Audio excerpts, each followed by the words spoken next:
Welcome to BNC Sports. I'm James Hill. We are joined by a special guest. We're talking about NBA royalty. When you think about the coaching tree, you can look at Gar Hurd. You can also look at the NBA Finals in the 70s with the Phoenix Suns and the Boston Celtics. And you see Gar Hurd making the shot heard round the world. You also see this gentleman going backwards, University of Oklahoma, the Sooners basketball, and then you can even go further back and go into the great state of Georgia in the LaGrange area and see Guard knocking down shots and scoring and running the floor and what have you. Coach Hurd, first and foremost, thank you so much. Happy New Year, and I hope you and your family are safe and sound. Thank you, James. They are doing quite well, and Happy New Year to you. Thank you, sir. As I just alluded to earlier, the story begins in 1948 in Georgia. Take us into your earliest memories of the game of basketball and how you got started out. Well, I got started out, I had two older brothers, and my brother next to me, he was an athlete, so he played football and basketball, but so he kind of got me started in the game. He used to beat up on me a lot. And as I got older, I turned the tide on him. I grew a lot. I think I grew from over the summer between my sophomore and junior year from like 6'2" to about 6'5". So that kind of took care of him. And then I fell in love with basketball. I started watching basketball. At that time, you might get one game a week. And, watch Russell and Wilt and guys and Oscar and those guys play. So it became one of my favorite sports. Coach, you just alluded to the Celtics. Just to put this in really quickly, there was a gentleman named Mr. Sam Jones. He recently passed on. Can you talk about any comments you have when you think about that particular gentleman? I did get an opportunity to interview him, and I met him at an event, and I understand he was pretty good at the game of golf. Yeah, I met Sam. I knew him when I was playing, but I met him on the golf course about maybe 5 to 7 years ago in a golf tournament. And, he was one of the guys on the Celtic team that didn't get a lot of recognition that he should have gotten, but he was known as Bank Shot Sam. His jump shot would always make it in off the backboard. But he was one of the Celtics, along with Russell and those guys that really took that team to another level. Ethel Knight High School, LaGrange, Georgia. Talk about those days, again, where you could score in the low post. You were able to grow and really expand your game. Well, back in the 60s when I was in high school, Georgia wasn't integrated in. So we just played all black schools. And so at that time, you had to develop your game. The football coach also was the basketball coach. So he tried to convince me to play football. And I tried football out for a minute, got hit on the practice one day and decided that wasn't my game. So I went up to the gym and, and things started turning around then because I spent a lot of time in the gym. And, we played a lot outside with my brothers and my friends. Every Sunday after church, we would go out and play basketball until dark. At that time, you played outside because there was no indoor facilities. So I think that's when I developed, my game as far as, really developed the jump shot that I had. And I always could jump a little bit. So, I was a pretty good leaper. So that helped a lot. 1967 through 1970, you take your talents into Norman, Oklahoma. It's Sooners basketball. Take us into that particular time in your life and why Oklahoma Sooners? Well, at that time, the only schools, the major schools that were taking you had to leave the South. Georgia Technical School wasn't taking any black players. So Oklahoma was one of the schools, and the other one was Southern Illinois that I really, really liked. At the time, I think Walt Frazier was there. He was in his senior year. And I kind of fell in love with Southern Illinois, but my mom decided that I should go to Oklahoma. So I ended up going to Oklahoma. I think my coach kind of convinced her and bribed her for me to go to Oklahoma. And so I went there. My freshman year, we had a new freshman coach, John McLeod. He coached me my freshman year. And, when you go to college, I'm coming out of high school, I'm averaging 30 points a game. And so I feel pretty good. So I get to Oklahoma, and first thing our coach told us was that no one was going to average, 20 points a game. So the leading scorer on our team was 15-5, and I think I was either 1 or 2. And I never got a chance to play for the coach that recruited me because he was a high-flying, fast-break type coach. And he got fired my sophomore year before I got a chance to play for him. And my freshman coach, John McLeod, took over as head coach. And, he didn't play the fast style of basketball, but he taught a lot. He taught the defense. He taught you, the fundamentals of the game. And I think that really helped me improve my game in order to get to the pros. And so up until my senior year, I averaged maybe 13, 14 points a game. So my senior year, he released me a little bit. So I ended up averaging 21 points a game my senior year. And we got a chance to go to the NIT at that time. And I give him a lot of credit for taking my game to another level. Now, what is it like to be a trailblazer, if you will, to open the doors for a lot of the greats who come behind you at the University of Oklahoma or Oklahoma University Sooners basketball, when we see gentlemen who follow that trend? You look at a Wayman Tisdale, or you look at a high flyer like Blake, and he's changed his game, and he's in Brooklyn. You see guards like Mookie Blaylock, or you see a Trey Young in Atlanta. What's it like to open up the door for those players? Well, you have to give Stacey King some credit too. He was there, at that, and the Grant Harvard, the Grant twin when he was there. But when I first got to Oklahoma, it was known as a football school. Basketball was secondary. Matter of fact, we was behind wrestling. So we got a chance to improve the basketball program. And over the years, I think my senior year, when we got a chance to go to the NIT, we got a lot more exposure there. And I think that really opened up the basketball program for a lot of other players. Oh, and don't forget Alvin Adams. He was there too. He came a little bit after me. There you go. A Phoenix guy. Right. Uh-huh. Now, Coach Hurd, HBCUs are enjoying a renewed spotlight when we look at the football and the history of, and a lot of gentlemen are going back to impart their wisdom and knowledge on the next generation of athletes. And when we look at HBCU basketball, recently Chris Paul had a showcase in the Phoenix area. Also, you look at several coaches, guys who played in the league who are coaching at HBCUs.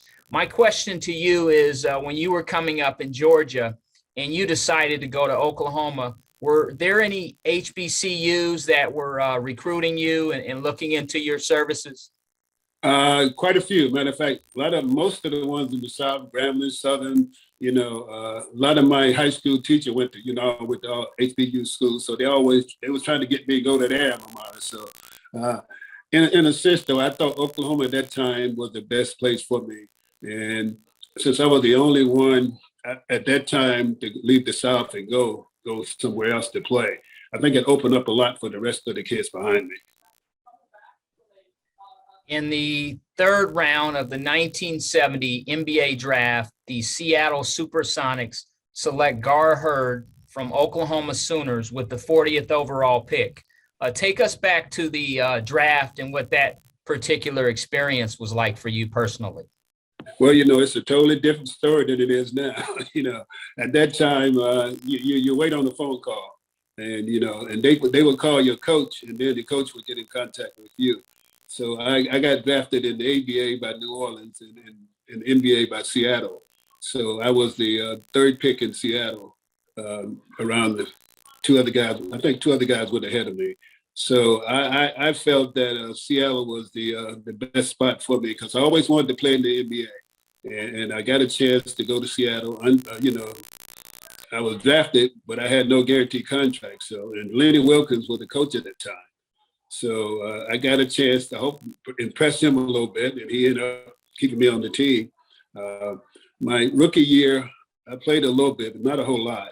And then I think we got Spencer Haywood, Don Smith, and when Spencer got there, I think that's when we really started playing well. We got a lot more exposure, and Lenny decided I need to change my starting lineup because at that time he was starting Don Coaches and Thomas Sherry, and Bob Rule was the other guy. So and they was kind of we was kind of tagging along. Then he changed the starting lineup, and we really took off. The only thing that kept us out of the playoff that year was Spencer got hurt right about maybe 10 games left in the season, so he wasn't able to play anymore.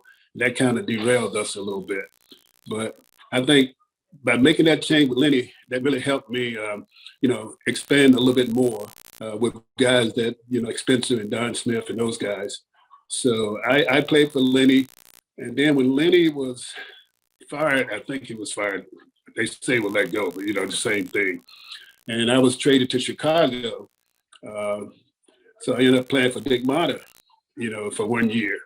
And I was playing behind Chet Walker and Bob Love. So I was the third guy off the bench.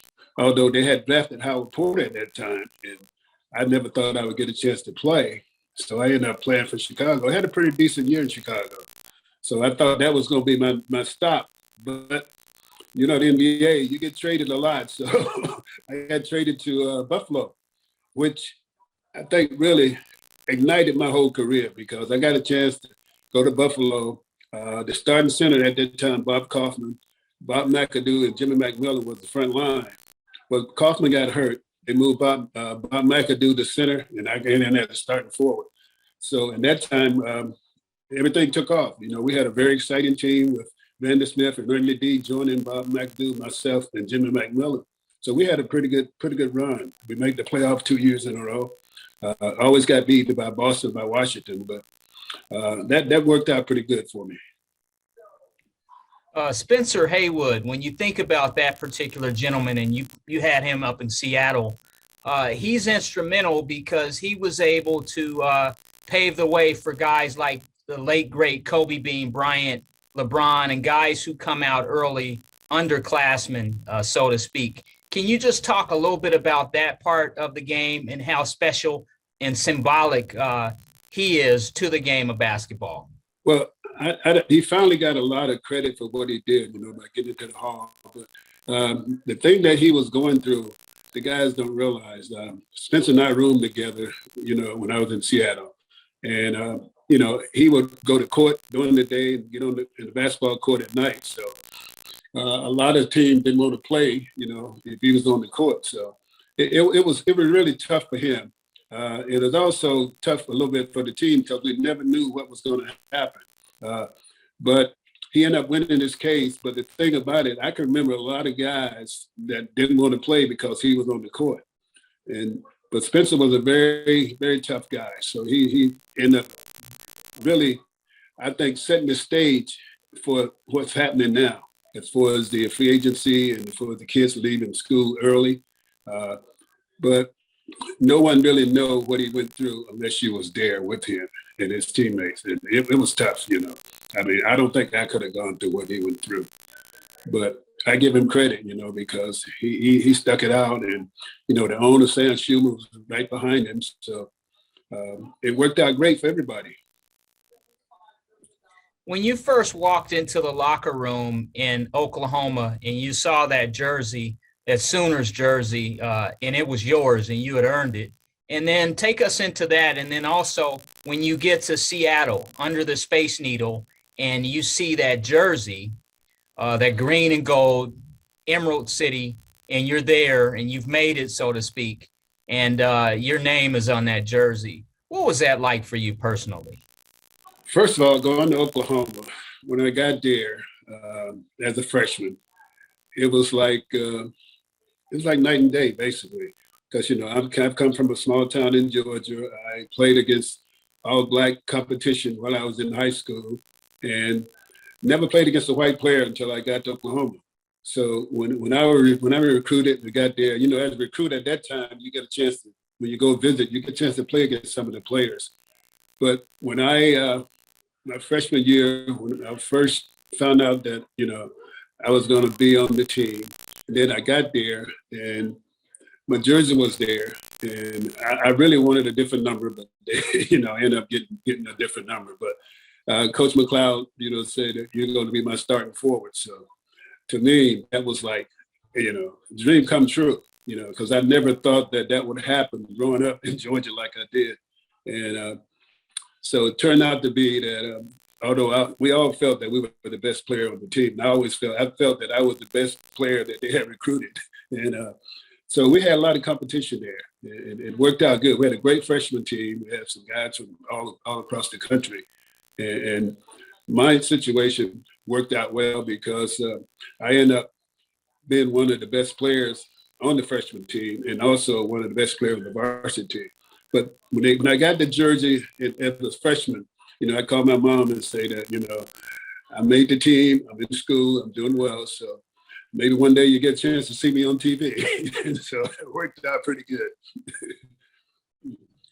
Next stop, Seattle, the Supersonics. Boeing is there, beautiful city in the great Northwest, fresh water, fresh fish, just a beautiful area on Puget Sound. Take us into Seattle and again, that Sonics jersey. It was a great city. It was a really great city. Being drafted in the third round, your chances of making it at that time wasn't very high. So, we go to training camp, but, 2 weeks at that time, we have training camp for 2 weeks. So I go there and, had a good training camp. And I never forget Tom Masheri. People probably know who he is. He kind of took me under his wing. He kind of taught me things I need to do and all of this, and say, these are the things you need to do to make the team.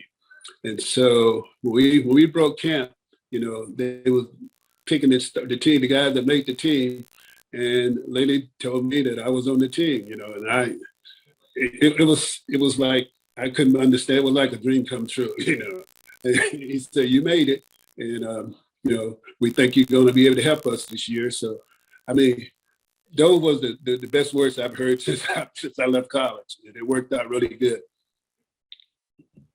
The Madhouse on Madison, Chicago, Illinois, the Chicago Stadium. Take us back and what that particular experience was like. You had some good teammates and what it was like to play with Chicago on your chest with red uniforms. It was great, and I always thought that Chicago Stadium was one of my favorite stadiums to play in. But when I was traded from Seattle to Chicago, and Dick Motter, was a coach. And one thing I can give credit to Dick Motter, he loves forwards. So he loved for his forwards to score. So Bob Love and Chat was the starting forward. So, they were going to score. So I would come off the bench. And I actually had a good year in Chicago, really good year.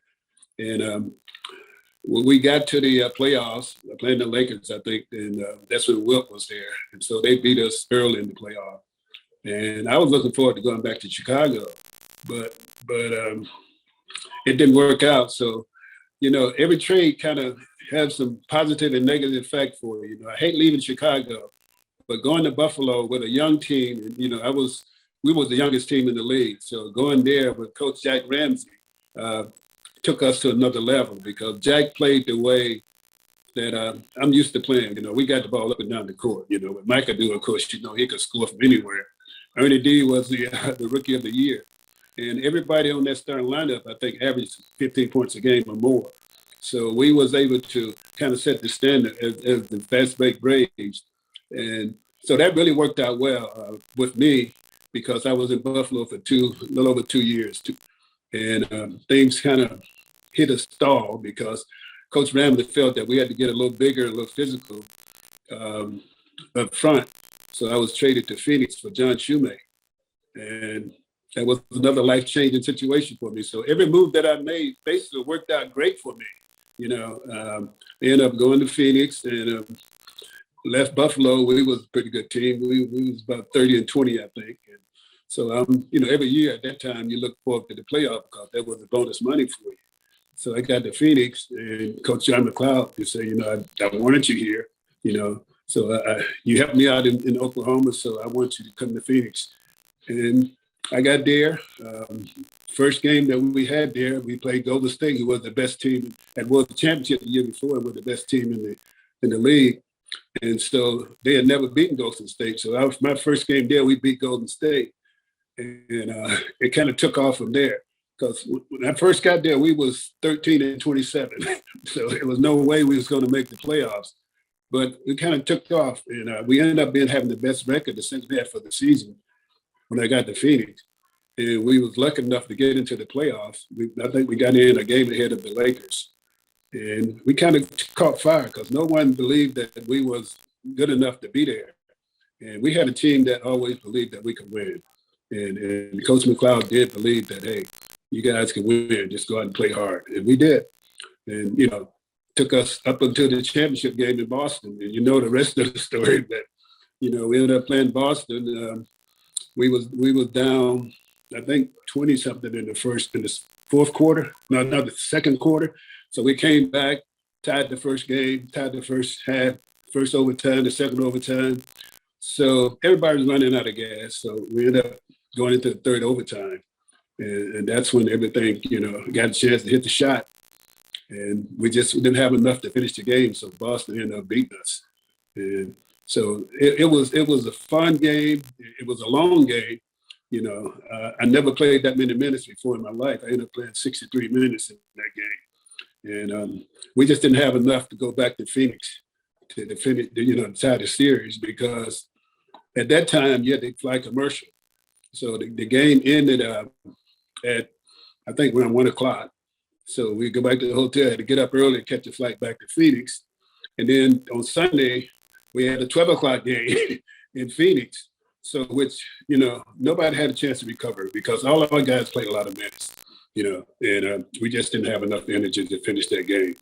But it was one of the most exciting part of my career. The two most exciting part of my career was making it the team in Seattle. I got traded to Chicago and then playing in Buffalo with those guys, and then Phoenix, of course, topped it all. The NBA Finals, and you just alluded to it, playing in the Garden against Boston, and every time you looked up in the rafters, all you see is banners. Take us back to that experience and what it was like to compete at that level in the old parquet floor areas where you couldn't bounce the ball. It had spots in the floor. What was it like to compete at that level? The floor looked great on TV, but it was one of the worst floors in the world. But, one thing that helped me, and also because when I was in Buffalo, we played each other, I think, 8 times during the year. So I got a chance to play Boston 4 times in Boston. And so my first trip into Boston Garden, you are, because you see it on TV show, this is great. Then you get on the floor, you say, this is not what I thought it was going to be. But just looking up and seeing all those banners up there and all those names being retired, really was a feeling that, hey, this is special, and you really try to go out and make sure that you put your best performance on that court at that time.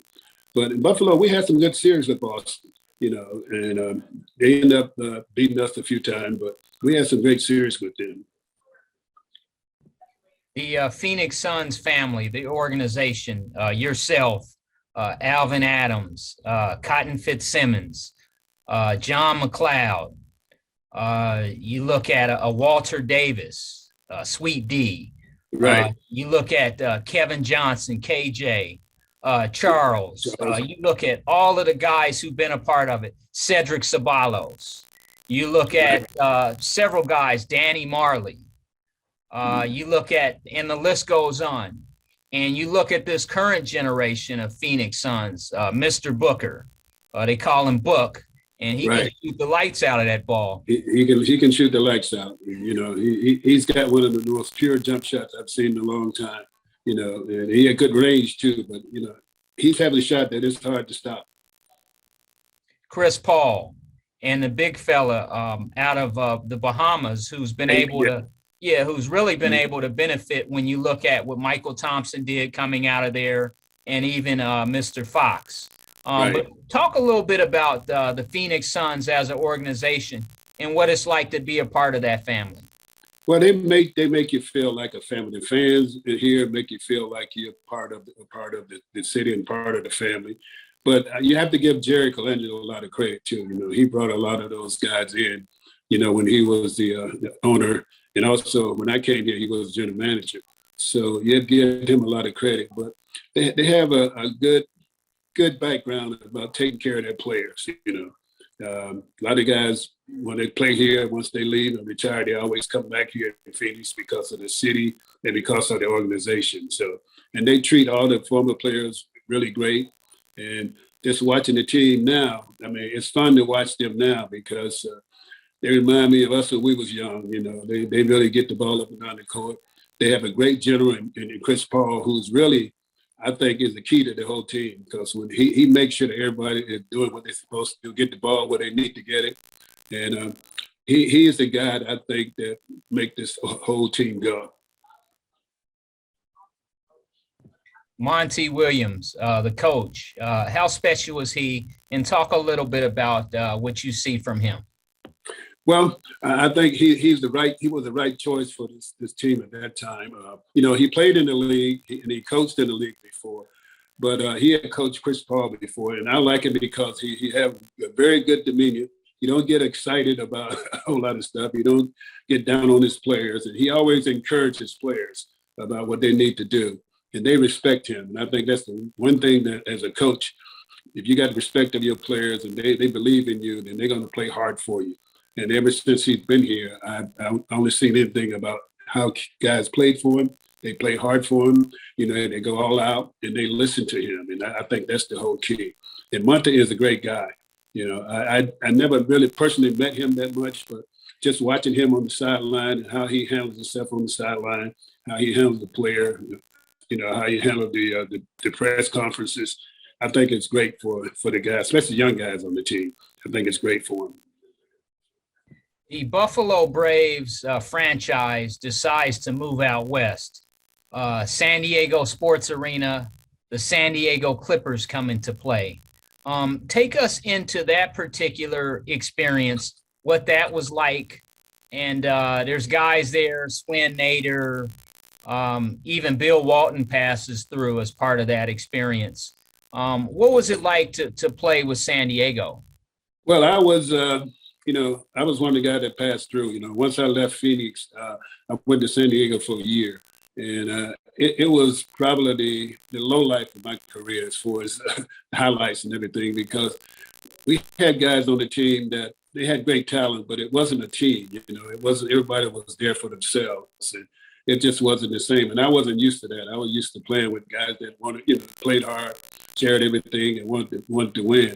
And not that all guys didn't want to win, but it just wasn't a good mixture. You know, I think we had Freeman Williams, Swin Nader, Sidney Wicks, all those guys, and Brian Taylor. It just wasn't a good mixture, you know. And I think that was my last year in the league. And Paul Silas was the coach, and I think that was his first year as a coach. So it just didn't work out well. It was an experience. I mean, I had a lot of ups and downs, and, you know, I started my career on a high note. I ended on a high note because I was still in NBA, but it just wasn't the same anymore. How did you decide to retire, and what was that like for you when you stopped shooting and dribbling and running up and down the court and playing the game that you loved? Well, when I left San Diego, I decided to go overseas and play. And the one thing that kind of cut my career short was I ended up having a back injury. I got my back hurt in Phoenix, but I kept playing. And it finally caught up with me over when I went to Europe. You know, I went over there and I played over there for a couple of months, but I just couldn't do anything else. So I ended up not staying the whole year. And at that point in time, I thought my body just had shut down on me. My back was going to give me a lot of problems. And, you know, and I think as a player, you never want to admit that you can't do it anymore. You want to give it up. And, you know, and I had dreamed that I'd still get healthy, that I might be able to play again, but it just never worked out. Now, I was a ball boy growing up in Portland, as you know, from 85 to 88. Jack Ramsey was our guy. When I walked in, when I left out of there and went away to college, Rick Adelman was the guy, and so was Mike Schuler. Now, during those days, there were only a handful of international players who began coming into the league. I can remember us drafting Arvydas Sabonis, and we know what his son is able to do in Indiana. Right.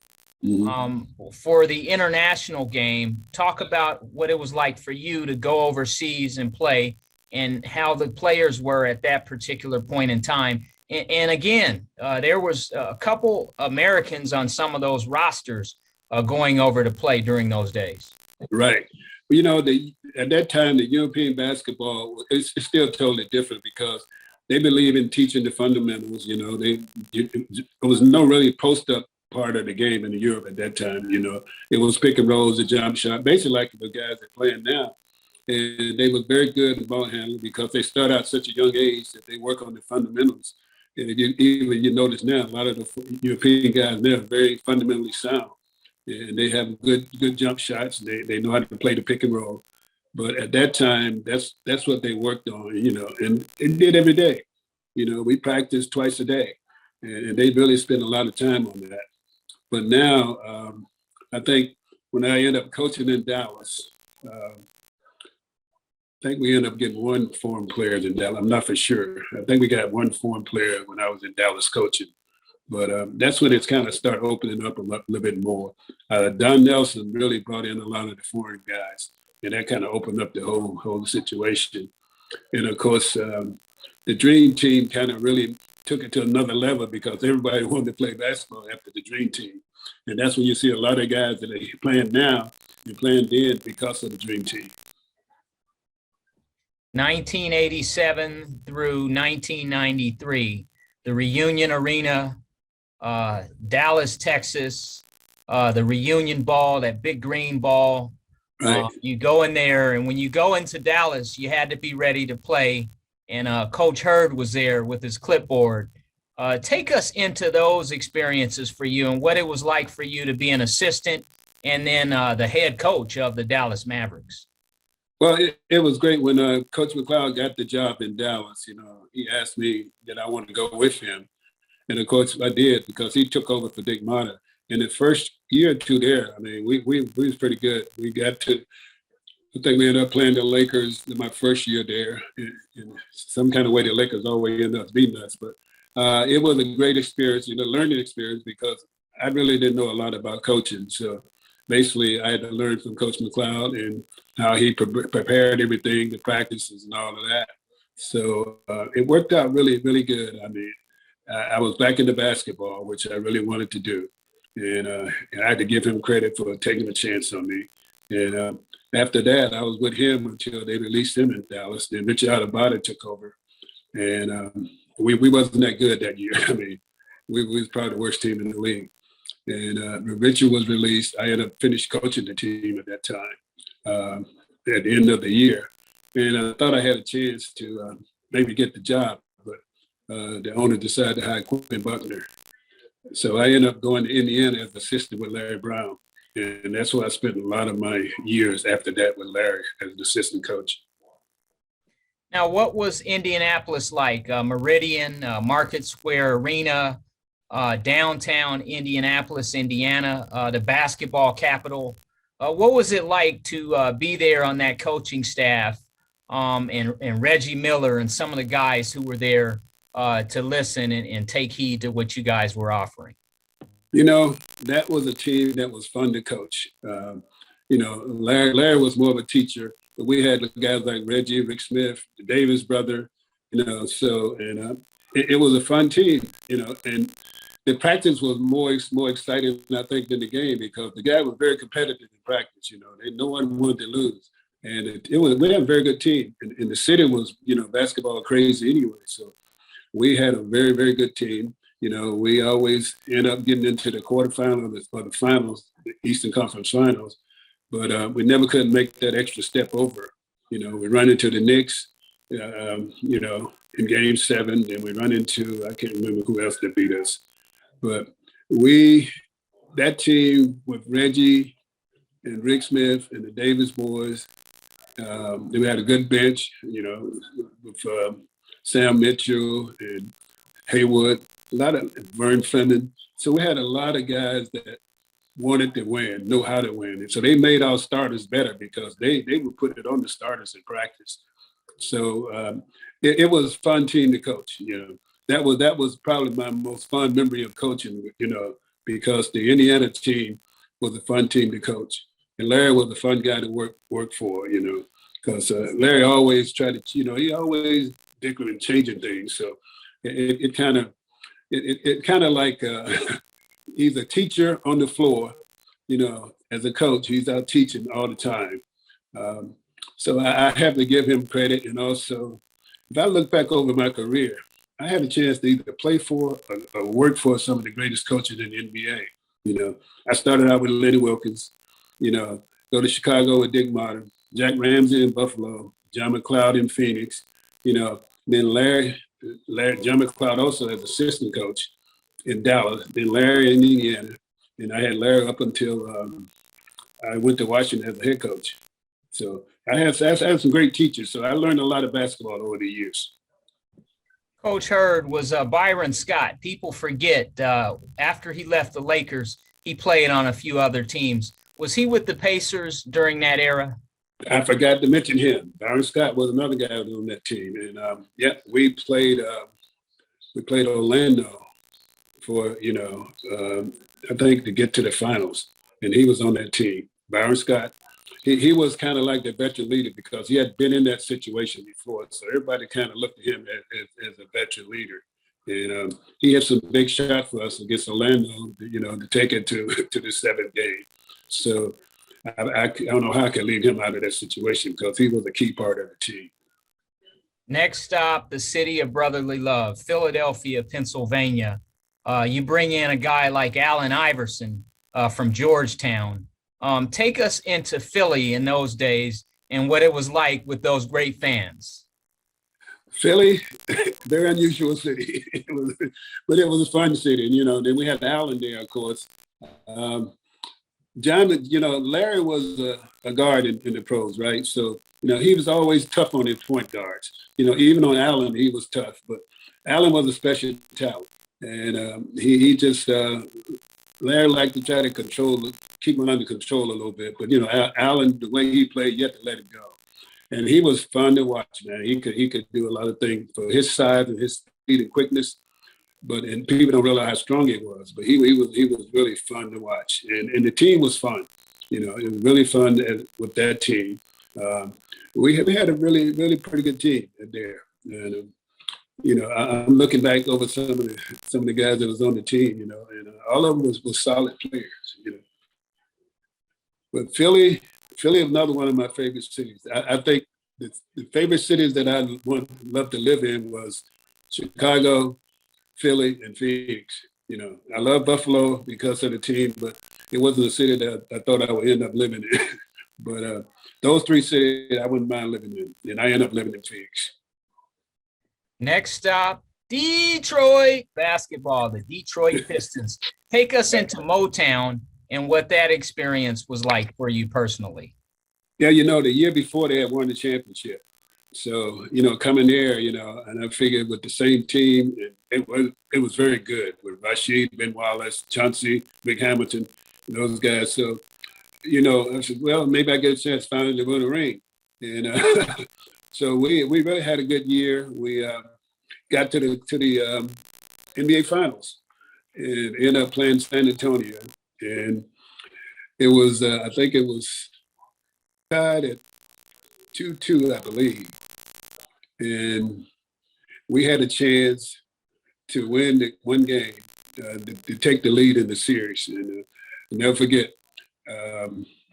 Robert Horry hit a three-pointer to win the game in that series. And, from one mistake that we made on defense, we ended up leaving him wide open for a three-pointer that kind of won the game for them. And we go to San Antonio. And I believe we won the first game in San Antonio. And then game 7, they ended up beating us. So I got close a couple of times, but never got the ring. The nation's capital, Washington, D.C., the Washington Wizards. We know them as the Washington Bullets, Wes Unseld and the guys. What was it like to coach in Washington? It was an experience, I put it that way. it's kind of like the Clipper team. We had a lot of guys that was going in different directions. So we really, we had Rod Strickland there, who was supposed to be the best player there. And it was just hard to get those guys together. It was like, okay, we win a game and a couple of guys won't show up for practice the next day. So Rod Strickland, they really didn't like to practice. So you never know what you're going to get from him at that time. So that team was, if I had to do it over again, I probably would have passed on that situation and waited for a better opportunity. But when you get a chance to become a head coach, you can't pick and choose. And that probably was one of the mistakes that I made. But I ended up coaching in the NBA and becoming a head coach, and it just didn't work out. It never really got a chance to put the team together that we wanted to put together because the owner sold the team. Part of the team, and they end up making a lot of changes when he brought in Michael as the general manager, and that didn't work out. So, and it took them a while to recover from all of that, but it was I give them, it was experience. A. Poland, he really liked me. He said, "I want you to coach his team," and so it worked out well. Next stop, the ATL. Let's go downtown, the Omni Hotel, CNN. You look at the basketball arena right there. Take us inside the arena there, and you're back home in the great state of Georgia, and you are guiding the Atlanta Hawks. What was that like for you? I always wanted to play in Atlanta, never got a chance to play in Atlanta. So I got a chance to coach there, and I think I was on the golf course. I think I got a call from Lon Kruger, who just got the job there, and wanted me to be one of his assistants. And so, I couldn't turn that down because I got a chance at least to be a part of the city and part of the Hawks. It was a good experience. Lon coming out of college, so it was a different situation here. So he had to prove himself to the players, and the team wasn't that good, I should say that much. So, but we over the course of time, we kind of everything worked out pretty good, but it just didn't work out for him and the coaching staff because I think he didn't last very long. But we formed a great relationship while I was in Atlanta with Lon, and so he was the type of guy that you got to love the guy. He was the type of guy that loved everybody. And so when he offered me the job and we talked and I took the job, and he kind of explained to me what he wanted to do. And so I kind of talked to him a little bit about the players, about the NBA, because that's his first job in the NBA. And so it worked out really well. The relationship that I formed with him at that time is still strong today. So I give him credit for that. Just too bad that it didn't work out because he didn't really, I think, got a fair chance of being, a head coach in the NBA for a long period of time. Life after the NBA, life after basketball, as you move forward, take us into what it's like these days and play golf and really enjoy yourself and your family. And what is it like these days for you? Well, when I first retired from basketball, I had two young kids. So I got a chance to watch them grow up, so it was fun. And then they got a chance to see me work as a coach, in Dallas and everywhere else. So they had fun because they felt that they were special. But, and after that, after finished coaching, I just kind of like, hey, I've done it all. Now I think I just want to try to just kind of relax and watch them grow up. And they all went to college. So I got a chance to see my son play in college at Penn State. My daughter gave up basketball in high school, but, she went to Hampton. So, it was kind of fun, because I got a chance to spend a lot more time with my family, with my mom, who was at that time was kind of sick. So I got a chance to spend a lot of time with her. And now, I'm just out in Phoenix, just kind of relaxing, recovering. When I tell you about my back, it finally caught up with me. So I had back surgery about 2 years ago. And now I'm just here recovering and enjoying the sunshine. And every now and then I try to get down and hit the golf ball. Awesome. when you look at the current NBA, guys are not posting up as much. You're seeing pick and pop, you're seeing screens being set, and guys are letting it fly. They're shooting 3-pointers, just all the time. Take us into this game, what you see so far. Well, I see a lot of European game in the NBA today, and the 3-point shot is taken over from everything else. And the one thing about the 3-point shot, it can shoot you in a game and shoot you out of a game.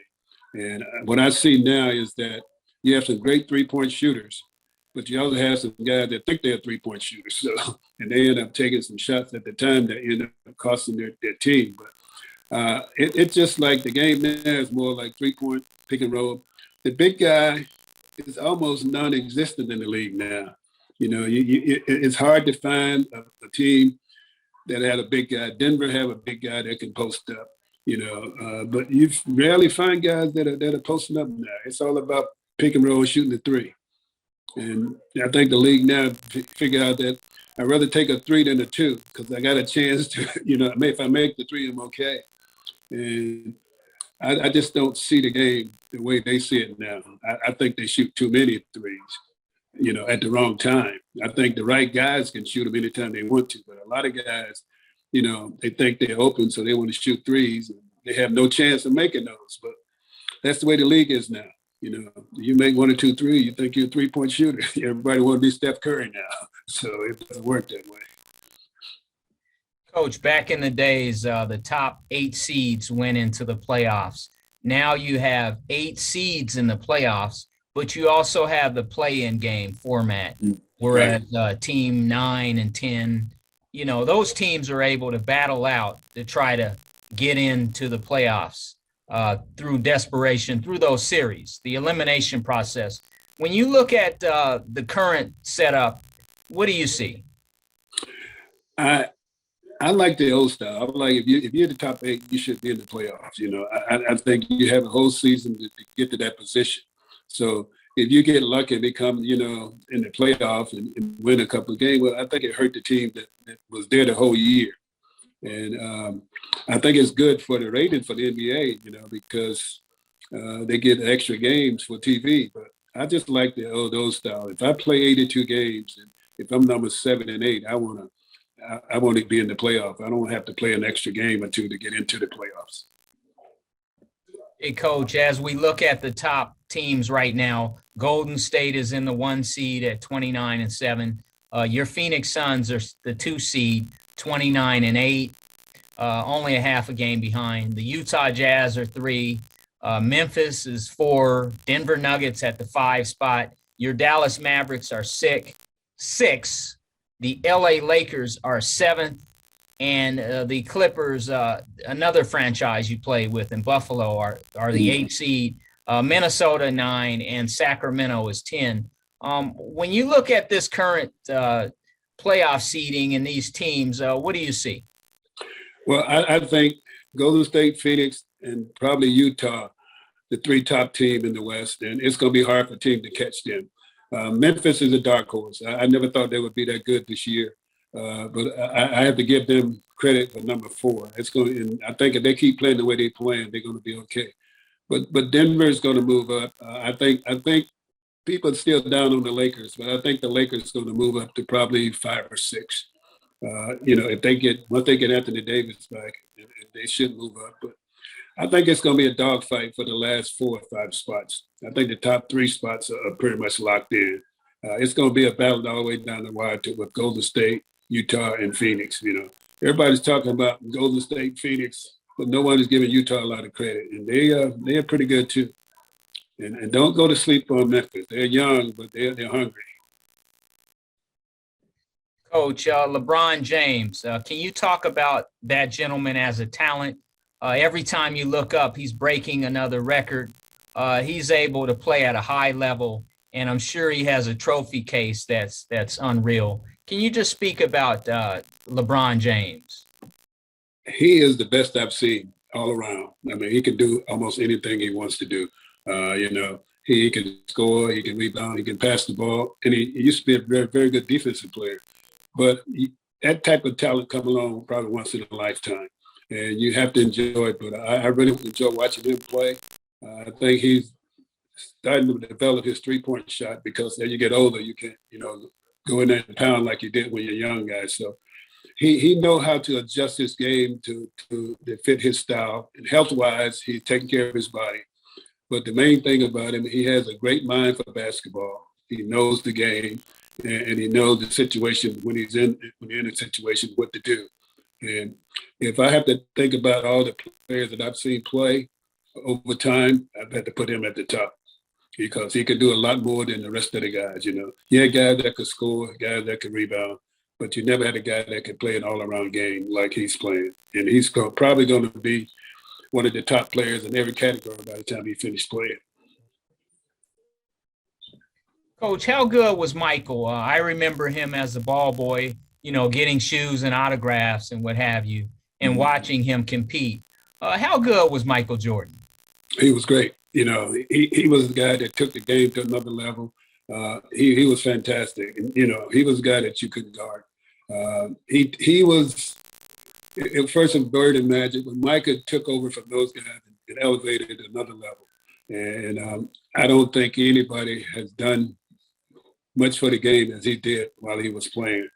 And, then you have to put, after he left, LeBron took it to another level. So, but Michael, everybody say he's the best ever. I think he was the best in his generation. And I think when he started playing, one thing people don't realize, in the early day, there was no TV. So you didn't get a chance to see guys play. Maybe the Celtics and the Lakers and the Sixers and the Knicks were the four teams that you always saw on TV. But once the TV kind of expanded, you see guys play every night now. So you can see how good they are. And it's kind of a shame that you didn't see how good the older guys were. But in the new generation, I think I'd put Michael, Kobe, LeBron, Magic, Bird, those guys in a different category than the older guys. Coach Hurd, talk a little bit about the late, great Kobe Bean Bryant. He was a guy like Michael who was coming to the arena for a purpose. He wanted to win, and he was coming in, and I'll use the Dr. J analogy. He was coming in to operate and try to get it done.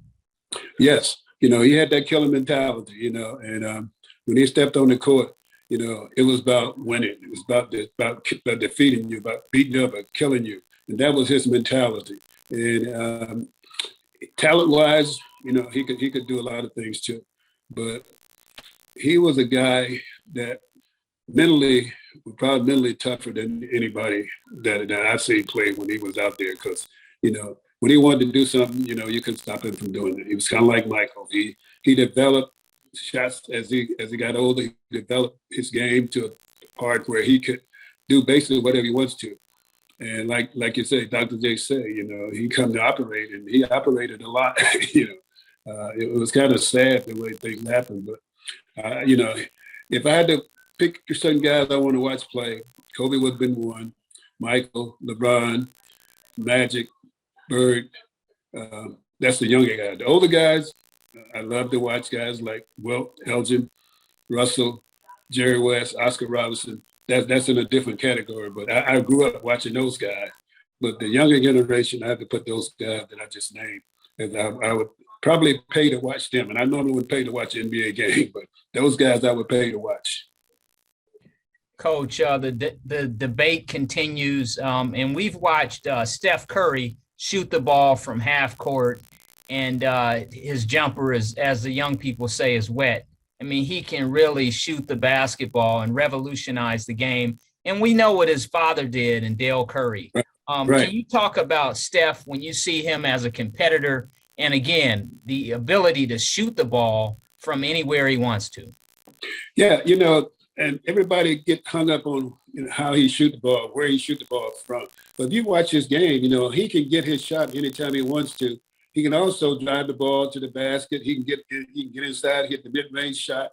So he had the type of game, and he never stopped moving. He kind of remind me of Havlicek when he don't have the ball. He's always moving to get open. And no question about it, he's the best shooter ever. I can't compare anybody as well as shooting the ball the way he does. He has range. He can hit from mid-range, and he also can get his teammates involved. So I have to give him credit right now. And I don't see anybody topping what he's doing as far as shooting the basketball because it's unreal. You know, you never thought you would see a guy just raise up from where he's shooting the ball from. You know, the thing that I hope that doesn't happen, you know, because he don't get worn down this year. Maybe when Clay come back, that'll take some of the pressure off of him because right now he's pretty much doing it all on his own, basically. You know, all the scoring. So he get worn down. You know, he's not shooting a great percentage like he used to, and I think that's got a lot to do with him not getting a lot of rest.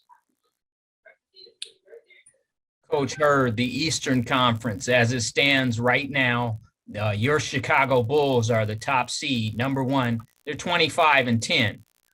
Brooklyn Nets are in second, 23-12, 2 games behind. The Milwaukee Bucks with Giannis, they're in third. They're 25-14. Miami's the 4th seed. Your Philadelphia 76ers are 5th. Cleveland is 6th. Your Washington Wizards are 7. Charlotte's in the 8th seed. And, of course, in terms of play-in, Toronto is 9, and the Celtics are 10. Take us through the East and what you see there. I think, and I should have mentioned this earlier, but I think when it comes down to it, health is going to be a big key in both the East and the West. But if teams stay healthy, you know, I think that the Nets will probably end up on top because Chicago is playing great right now. But I think the Nets have a lot more talent, especially with Kyrie coming back. I don't expect the Celtics to be all the way down to where they are now. Philly should move up. They're going to be okay. They really missed Simmons, but I think they learned how to play without him now. Chicago is going to be a battle. Miami is going to be a battle when they get healthy too. So I think the East is going to, as they go down the wire, you know. And I always say that the season doesn't start after the All-Star break. That's when everybody gets serious, and you find out, you know, which teams are going to be there at the end. And I think those 4 teams is going to be there at the end. And then the second half, Milwaukee, don't count out Milwaukee. You know, they could end up winning it again. So I think this is going to be a great year for playoff teams. You know, once they get the team set, I think it'll be a great year. The matchups is going to be a big problem. But I wouldn't rule out Milwaukee, the Nets, and Philly as one of the top 3 teams in the East. Coach, in closing, the Phoenix Suns, do you feel like the Suns will be shining late in the year? And how far do you see Phoenix going? I think they're going to do quite well the rest of the year. You know, I think that nemesis is going to be Golden State. Because if Golden State get those 2 guys back, then that's going to be that nemesis. Because the only thing I think Golden State missing right now is size. And, you know, they get Lemon back and they get Clay back, then they can compete. But Utah's always a danger because they have size. They have young guys that can play. But I still think it's going to go down the wire between Phoenix and Golden State. And those 2 teams is going to be there. One of those teams, I think, will get to the finals. Coach, in closing, are there any final comments you'd like to make as the audience gets to hear from the great Mr. Gar Hurd? Well, you know, I always felt that I was blessed, you know, like a small-time guy from Georgia in the 60s and ended up in the situation that I was in, got a chance to play for and work with some of the great coaches in the world, got a chance to see the greatest player that ever played basketball. So to me, I've been living a dream, you know, and I really appreciate all the things that happened, and because I have a great family. So I've been blessed, you know. I'm just blessed that I'm able to sit around and talk about basketball and watch basketball and see the young guys, how they, how they grow, and not only talk about basketball, but they were, you know, actually spend a lot of time dealing with life, helping people, you know. And I think that's the whole key, because if you're able to do that, and then you really accomplish a lot. Coach Hurd, in closing, you grew up in Georgia, and the civil rights movement was right down the street. Auburn, the late, great Dr. Martin Luther King Jr. Can you talk about your impressions of the civil rights movement and Dr. King as we approach his birthday once again? Well, you know, when I was in high school, you know, we really didn't, we knew about it, but it's almost like a black and white situation. You know, you're on this side or you're on that side. and blacks on this side, whites on that side. So I really didn't get a chance to participate a lot into that because my parents were very, very protective of us. They gave us the rules, what we need to do, what we couldn't do.